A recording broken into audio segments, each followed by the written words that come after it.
Hello बच्चों, कैसे हो? उम्मीद करती हूँ कि आप बहुत अच्छे होंगे और आपकी पढ़ाई भी बहुत अच्छे से हो रही होगी। तो आज यहाँ पर हम कक्षा चौथी की अंकुर अभ्यास पुस्तिका के अंतर्गत विषय पर्यावरण अध्ययन के प्रश्नों को हल करने वाले हैं बच्चों, जिसके अंतर्गत हम सप्ताह 9 करेंगे बच्चों। दिवस 1 से लेके 6 तक संपूर्ण हल समझ के साथ में पाठ है 8 नानी के घर तक।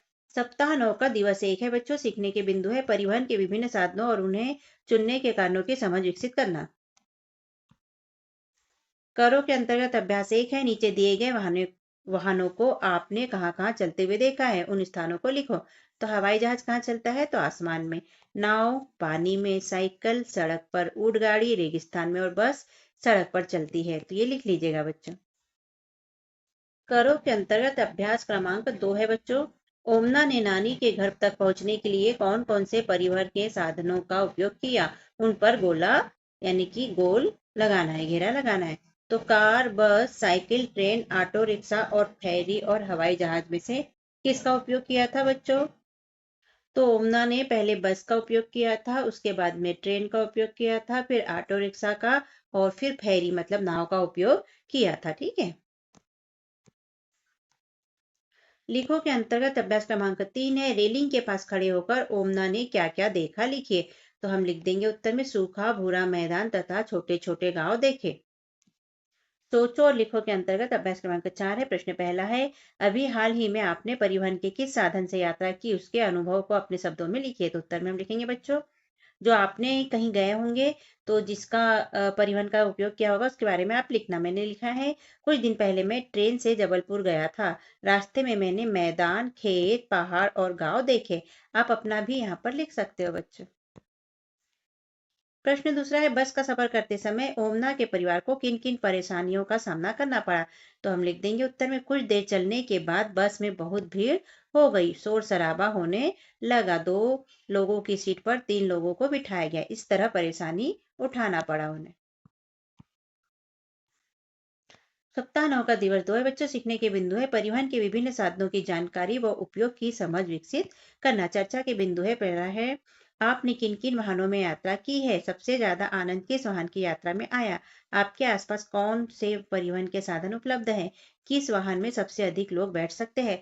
तो ये चर्चा के अंतर्गत इनके उत्तर आप दीजिएगा बच्चों, आप सब जानते हो ये। बनाव के अंतर्गत अभ्यास क्रमांक 2 है। अपने मनपसंद के किसी वाहन का चित्र बनाकर उसमें रंग भरिए। तो हमें सबसे ज्यादा नैनो कार पसंद है, हमने उसका चित्र बनाया। आप अपने मनपसंद साधन का चित्र यहाँ बना लेना बच्चों। सोचो के अंतर्गत क्रमांक 3 है। अगर आप ऐसी जगह पर खड़े हो जिसके चारों ओर पानी ही पानी है तो बताओ आप किस जगह पर हो? ऐसी जगह आप किस वाहन का उपयोग करेंगे? तो उत्तर में हम लिख देंगे, जहां चारों ओर पानी हो वहां पर क्या होगा बच्चों? टापू। तो हम लिखेंगे हम टापू पर है और इस जगह हम नाव का उपयोग करेंगे। दिवस 3 है बच्चों। सीखने के बिंदु है टिकट में दी जानकारी पर समझ विकसित करना। बताओ और लिखो के अंतर्गत है अभ्यास क्रमांक पहला का प्रश्न पहला, ओमना जिस ट्रेन से सफर कर रही थी उसका नाम क्या था? तो हम लिख देंगे गांधी धाम कच्छ एक्सप्रेस उसका नाम था। प्रश्न दूसरा है, टिकट देखकर आप क्या क्या बातें पता लगा सकते हैं? तो क्या पता लगा सकते हैं बच्चों? ट्रेन का नंबर, बर्थ नंबर, किराया, दूरी और तारीख का पता हम टिकट देखकर लगा सकते हैं। सोचो और लिखो के अंतर्गत अभ्यास क्रमांक 2 है, किन किन जगहों और वाहनों में टिकट खरीदने की आवश्यकता पड़ती है, लिखिए। तो वाहनों में कहाँ जरूरत पड़ती है और जगह पर कहाँ पड़ती है हमें लिखना है। तो वाहनों में देखो, बस में, ट्रेन में, ऑटो में और बोट में टिकट की आवश्यकता होती है। और जगहों पर बच्चों, सर्कस में, सिनेमा घर में, मैजिक शो में और गेम शोरूम में टिकट खरीद कर हमें देखना पड़ता है। लिखो में अभ्यास क्रमांक 3 है, क्या हमें ट्रेन बस में बिना टिकट यात्रा करनी चाहिए? तो बताइए बच्चों क्या करना चाहिए? हमने यहाँ पर लिखा है, हमें ट्रेन बस में बिना टिकट यात्रा नहीं करना चाहिए। यह गलत है, बिना टिकट यात्रा से जुर्माना लगता है।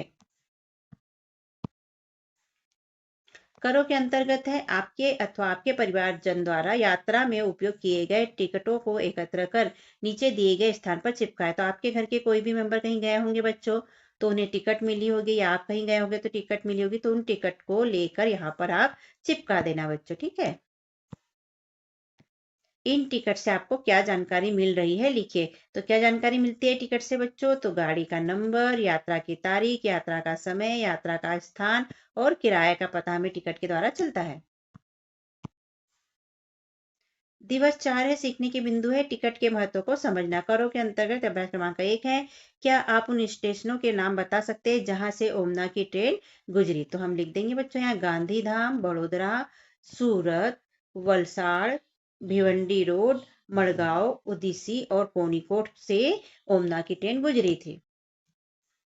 लिखो में अभ्यास 2 है, जिस ट्रेन में ओमना सफर कर रही थी उसका नाम क्या था? हम यहाँ लिख देंगे गांधीधाम कच्छ एक्सप्रेस। प्रश्न दूसरा है, रेलवे टाइम टेबल के अनुसार ट्रेन आने का समय 21:30 है, तो आपकी घड़ी में कितना होगा?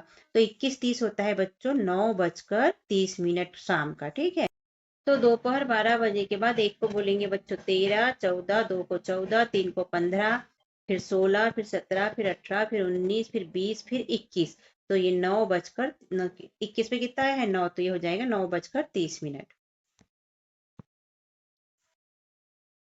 तीसरा है, ओमना की ट्रेन मड़गांव में कितने बजे पहुंची? तो 7:35 पर मड़गांव पहुंची थी। सोचो और लिखो में क्रमांक 3 है, बस से उतरकर ओमना का पूरा परिवार टापू तक किस वाहन से पहुंचा? तो फेरी यानी कि नाव से पहुंचा था। दूसरा प्रश्न है, मलयालम भाषा के इन रिश्तों को हिंदी में क्या कहते हैं? मलियम्मा किसे कहते हैं? तो बड़ी माँ को कहते हैं, अमुम्मा तो नानी को कहते हैं और अप्पा तो पापा जी को कहते हैं। दिवस 5 है बच्चों सीखने के बिंदु है, रेलवे टाइम टेबल के बारे में जानना। क्रमांक 1 पे ट्रेन के ऊपर कोई कविता स्वयं लिखिए या पुस्तकालय की पुस्तक या अखबार में खोजकर लिखिए। तो यहाँ पर एक छोटी सी कविता हमने लिखी है बच्चों अपने मन से, रेल चली नानी के गांव चली, रेल चली झुक झुक करती, रेल चली रेल चली पो पो करती, रेल चली। तो इस तरह कोई सी भी कविता यहाँ लिख लेना बच्चों। बताओ के अंतर्गत अभ्यास क्रमांक 2 है। प्रश्न पहला है, ओमना की ट्रेन किस स्टेशन से चली थी? तो हम यहाँ लिख देंगे ओमना की ट्रेन गांधीधाम स्टेशन से चली थी। दूसरा प्रश्न है, ओमना ने ट्रेन से कितने किलोमीटर का सफर तय किया? तो हम लिख देंगे ओमना ने कुल 2418 किलोमीटर का सफर तय किया। तीसरा प्रश्न है, कौन सी ट्रेन किस टाइम पर आ रही है, इसका पता हमें कैसे चलेगा? तो उत्तर में लिखेंगे हम, ट्रेन टाइम टेबल देखकर हमें पता चलता है कि कौन सी ट्रेन किस टाइम पर आ रही है। लिखो में क्रमांक 3 है। प्रश्न पहला है, ट्रेन के डिब्बे के दरवाजे पर धक्का मुक्की क्यों हो रही थी? तो उत्तर में लिख देंगे, ट्रेन के डिब्बे में जल्दी जल्दी चढ़ने के लिए मतलब बैठने के लिए दरवाजे पर धक्का मुक्की हो रही थी। प्रश्न दूसरा है, ओमना ने किस दिनांक से सफर शुरू किया था तथा किस दिनांक को सफर खत्म हुआ? तो उत्तर में लिखेंगे बच्चों, ओमना ने 16 मई से सफर शुरू किया और 17 मई को सफर खत्म हुआ था। पता करो भ्रमण में अभ्यास 4 है, यदि संभव हो तो किसी पास के रेलवे स्टेशन का अपने शिक्षक के साथ जाकर भ्रमण करें और अपनी डायरी में लिखे आपने वहां क्या क्या देखा। तो हम यहाँ पर लिखेंगे बच्चों, हमने रेलवे स्टेशन पर पहुंचकर बहुत सी रेलगाड़ियां जो इधर उधर आ जा रही थी देखी, भीड़ देखी, टिकट घर देखा, टीसी देखा, कूली देखा, रेलवे गार्ड देखा, सिग्नल देखा और प्लेटफॉर्म भी देखा। दिवस 6 है पुनर्वलन मतलब 1 से 5 तक जो पढ़ा हमने उसके अनुसार यहाँ आगे बढ़ना है। अभ्यास क्रमांक पहला है। प्रश्न पहला है, आपको जब नानी की याद आती है तब आप क्या करते हैं? तो हम उत्तर में लिख देंगे, जब हमें नानी की याद आती है तो हम फोन से उनसे बात करते हैं, कभी कभी उन्हें अपने घर बुला लेते हैं और कभी मिलने चले जाते हैं। प्रश्न दूसरा है, रेलवे टाइम टेबल से आपको क्या क्या जानकारी मिलती है? तो उत्तर में लिखेंगे बच्चों, रेलवे टाइम टेबल से हमें रेल के आने जाने के समय का पता चलता है। तीसरा प्रश्न है, आप गर्मी की छुट्टियों में रिश्तेदारों के घर जाते हैं, वे कहाँ रहते हैं? लिखिए। तो हमने लिख दिया, हमारे रिश्तेदार भोपाल नागपुर में रहते हैं।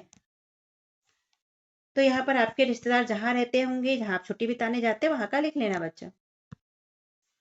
लिखो में है, फेरी किसे कहते हैं? तो उत्तर में लिख देंगे, फेरी एक तरह की नाव है जो पानी में चलती है। प्रश्न दूसरा है, पानी के किनारे लोग क्या कर रहे थे? तो उत्तर में लिखेंगे, पानी के किनारे लोग फेरी मतलब नाव आने का इंतजार कर रहे थे। तीसरा प्रश्न है, ट्रेन किस स्टेशन से चली थी? तो हम लिख देंगे, ट्रेन गांधीधाम स्टेशन से चली थी।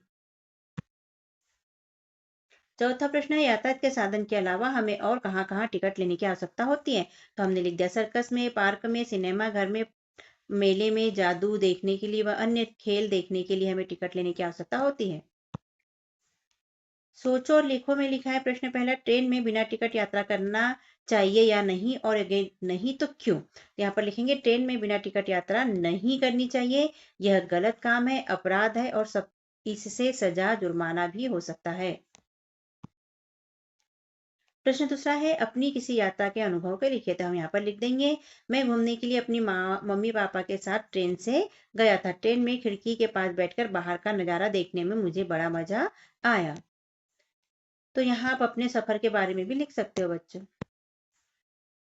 बताओ के अंतर्गत अभ्यास क्रमांक 4 है, रेल टिकट को देखकर अपने दिए गए प्रश्नों के उत्तर लिखे। तो यहाँ पर रेल टिकट को ध्यानपूर्वक देख लेना बच्चों, यहाँ उत्तर अच्छे से नहीं दिख रहा है, आप अपनी बुक में देख लेना इसे। प्रश्न पहला है, ट्रेन का नंबर कितना है? तो हम यहाँ पर लिख देंगे ट्रेन नंबर है 9037। दूसरा प्रश्न है, इन टिकट पर कितने व्यक्ति यात्रा कर रहे हैं? तो यहाँ पर ये 1, 2 और 3 व्यक्ति। तो यहाँ लिख लेंगे 2 वयस्क और 1 बच्चा यात्रा, मतलब कुल 3 व्यक्ति यात्रा कर रहे हैं। प्रश्न तीसरा है, टिकट कहाँ जाने के लिए लिया गया है? तो उत्तर में लिखेंगे बांद्रा टर्मिनल से रतलाम जंक्शन जाने के लिए टिकट लिया गया है।